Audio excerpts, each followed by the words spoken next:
بسا اوقات بیانات میں ایسی چیزیں آ جاتی ہیں جو کہیں بھی کسی بھی معمولی بات میں بھی انبیاء علیہ السلام کی عصمت اور ان کی عظمت اور ان کے مقام کے خلاف ہو جاتی ہے.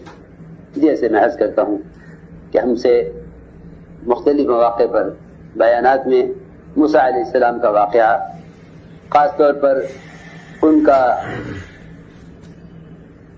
انفرادی عبادت میں مشغول ہو جانا، اس بارے میں بیان ہوا ہے.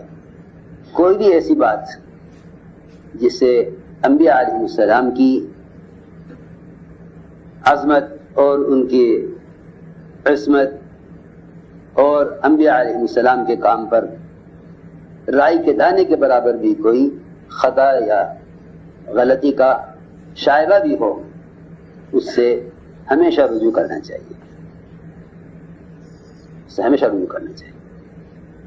اس واقعے میں کیونکہ اس بات کا یقینی طور پر اس طرف ذہن جاتا ہے کہ نعوذ باللہ موسیٰ علیہ السلام کی قوم سے الگ ہونے کی وجہ سے گمراہی آئی، یہ بات نہ آئندہ بیان کی جائے اور نہ اس خطا کی تائید کے لیے کوئی کوشش کی جائے، بلکہ ایسی چیزوں سے احتیاط اور اجتناب برتنا چاہیے. اس میں تو کوئی شک نہیں کہ انبیاء علیہ السلام کی دو ذمہ داریاں ہوتی ہیں، دعوت اور عبادت، اور وہ دونوں میں پوری کوشش کرتے ہیں، دونوں میں پوری کوشش کرتے ہیں. اس بات کا شائبہ بھی نہیں آنا چاہیے کہ کسی ایک عمل کی کوشش سے خدا نہ کرے ان کے ایک عمل کا ایک کام کا نقصان ہو، ایسا ممکن نہیں ہے. اس لیے کہیں بیانات میں یہ بات آ گئی ہو تو ہم بھی اس سے رجوع کرتے ہیں اور ساتھیوں کو بھی اس میں احتیاط کرنی چاہیے. صحابہ کرام کتنی احتیاط کرتے تھے فتویٰ دینے میں، کتنی احتیاط کرتے تھے کسی بات کے جواب دینے میں. دوسری بات یہ ہے کہ اس بات کی تائید میں یا اس بات کو ثابت کرنے میں کوئی کوشش کرنا یہ بھی غلط ہے، یہ بھی غلط ہے. جو چیز غلط ہے وہ غلط ہے. اس لیے اس سے یعنی اعتقاداً اور قولاً ہر طرح سے رجوع کرنا چاہیے.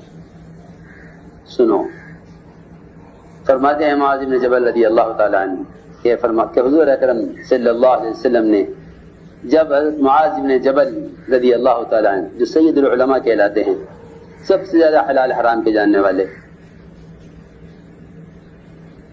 بلکہ میں عرض کروں کہ اللہ جزائے خیر دے علماء حق کو کہ وہ اس طرح کی غلطیوں کی طرف متوجہ فرماتے رہتے ہیں.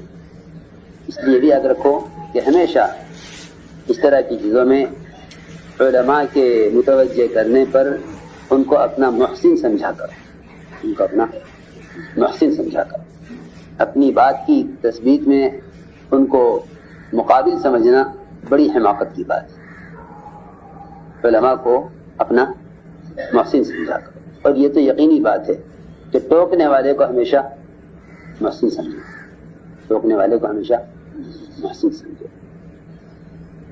بلکہ صحابہ کرام تو ٹوکنے والوں کو تیار کرتے تھے، ٹوکنے والوں کو تیار کرتے تھے. معاویہ رضی اللہ تعالیٰ عنہ 4 جمعہ اعلان کرتے رہے، مال ہمارا ہے، جس کو چاہیں گے دیں گے، جس کو چاہیں گے نہیں دیں گے.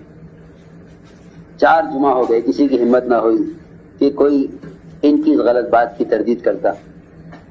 چوتھے جمعہ میں ایک بڑی میاں کھڑے ہوئے، کہا معاویہ غلط کہتے ہیں، مال اللہ کے رسول کا ہے، ان کے حکم و طریقے کے مطابق خرچ ہو. معاویہ رضی اللہ تعالیٰ عنہ بڑی میاں کو اندر لے گئے.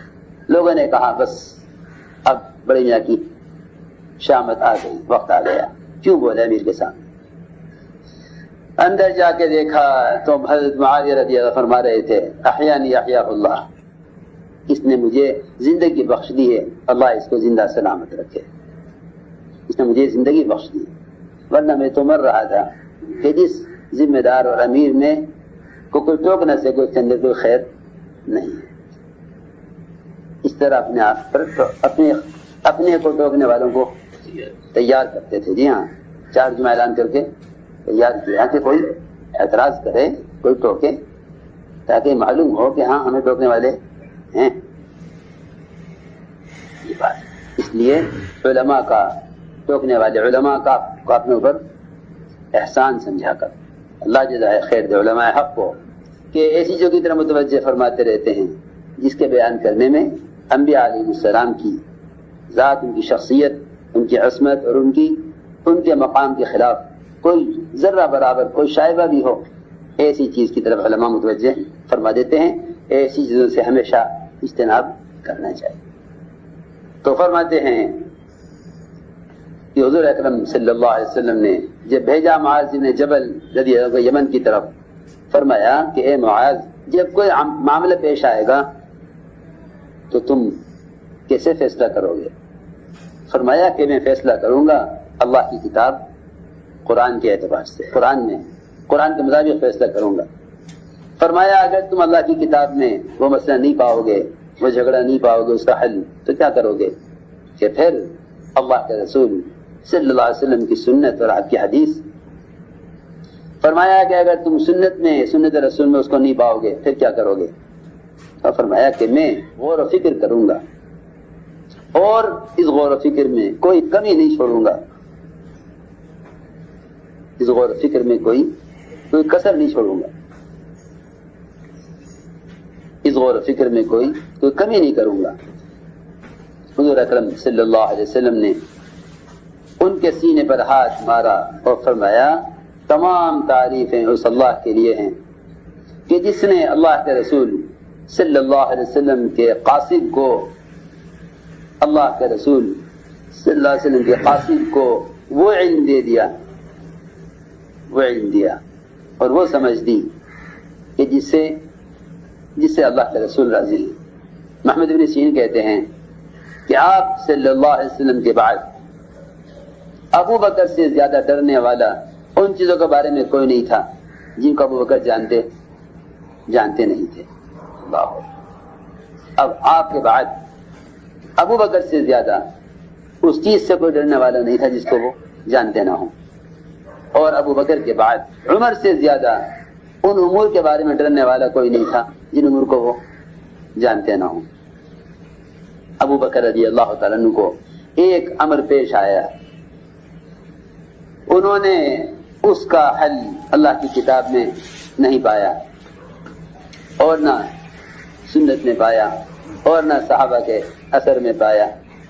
فرمایا کہ میں اپنی رائے سے اجتہاد کروں گا، اگر وہ صحیح ہوئی تو اللہ کی طرف سے ہے اور اگر وہ خطا ہے تو خطا میری طرف سے ہے. اس پر میں اللہ سے استغفار کرتا ہوں، اس پر میں اللہ سے استغفار بھی کرتا ہوں. شرح کہتے ہیں کہ عمر رضی اللہ تعالیٰ عنہ نے ان کو لکھا کہ اے شرح، جب تمہیں کوئی معاملہ پیش آئے گا تو تم اس میں اللہ کی کتاب قرآن کے اعتبار سے فیصلہ کرنا، اور اگر تمہارے پاس کوئی ایسا معاملہ آ جائے جو اللہ کی کتاب میں نہیں ہے تو تم فیصلہ کرنا کہ اس میں حضور اکرم صلی اللہ علیہ وسلم کی سنت، آپ کا طریقہ کیا ہے. اگر ایسا معاملہ پیش آ جائے جو نہ اللہ کی کتاب میں ہے نہ اللہ کے رسول کی سنت میں ہے تو پھر اس پر فیصلہ وہ کرنا جس پر امت کا اجماع ہے،